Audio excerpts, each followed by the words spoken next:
berjuang selama berbulan-bulan dan menjadi JC. Dengan konsistennya dalam memberikan keterangan, alhamdulillah Baradae masih dijatuhi hukuman lebih ringan dari hukuman maksimal. Namun sebelum lanjut, dukung channel ini dulu dengan menekan tombol subscribe dan aktifkan tombol notifikasinya agar Anda mendapatkan informasi terbaru dari channel ini.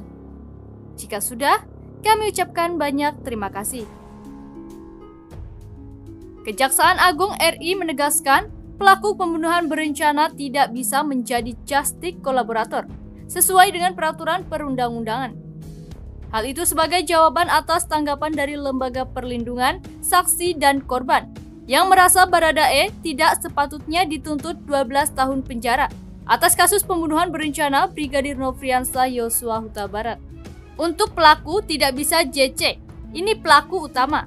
Ini saya luruskan ya, di undang-undang tidak bisa, kata Jaksa Agung Muda Bidang Tindak Pidana Umum, Kejagung Fadil Jumhana, kepada wartawan Jumat 20 Januari 2023.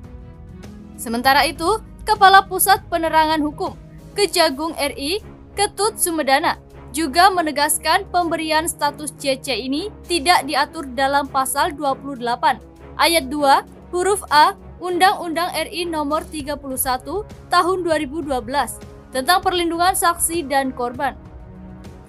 Juga tidak termasuk dalam edaran Mahkamah Agung Nomor 4 Tahun 2014. Ungkap Ketut menambahkan, dikatakan Ketut, status justice kolaborator dalam surat edaran MA Nomor 4 Tahun 2014 itu hanya bisa diberikan kepada pelaku dalam kasus korupsi, terorisme, tindak pidana pencucian uang, perdagangan orang maupun tindak pidana lain yang bersifat terorganisir. Beliau adalah sebagai pelaku utama sehingga tidak dapat dipertimbangkan juga sebagai yang harus mendapatkan JC.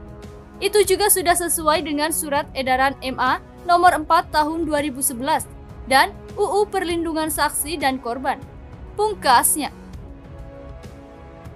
Diberitakan sebelumnya, Barada Richard Eliezer alias Baradae dituntut 12 tahun penjara oleh Jaksa Penuntut Umum dalam kasus perkara pembunuhan berencana Brigadir Nofriansah Yosua Huta Barat alias Brigadir J. Baradae merupakan penembak pertama kali ke arah Brigadir J saat berada di rumah dinas Verdi Sambo. Menjatuhkan pidana terhadap terdakwa Richard Eliezer selama 12 tahun penjara, ujar jaksa dalam ruang sidang PN Jakarta Selatan, Rabu 18 Januari 2023. Tuntutan dengan hukuman 12 tahun penjara diberikan jaksa berdasarkan dakwaan Premier Pasal 340, Junto Pasal 55 ayat 1 ke 1 KUHP.